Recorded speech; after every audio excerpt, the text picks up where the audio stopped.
Salam əziz qardaşlar, əziz izləyicilər.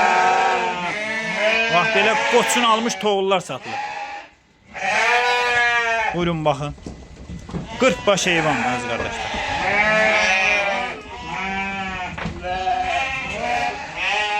İçində belə erkəklər də var.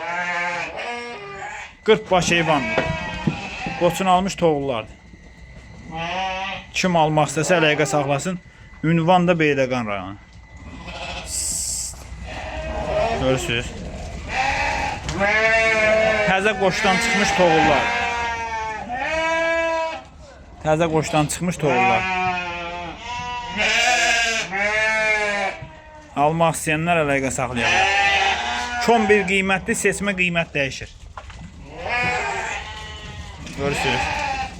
Təzə qoşdan çıxmış toğullardır. İçində çıxmayan da var, amma çoxsu qoşdan çıxıb.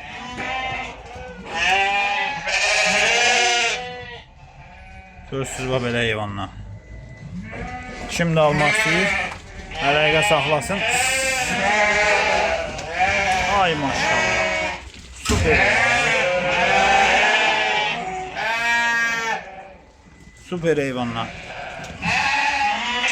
Bu yelinliyib ha bu. Bu yelinlidir.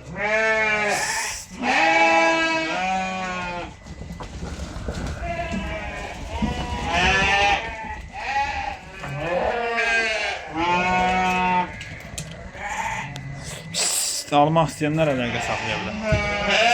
Əlaqə nömrəmiz səhifədə qeyd olunur.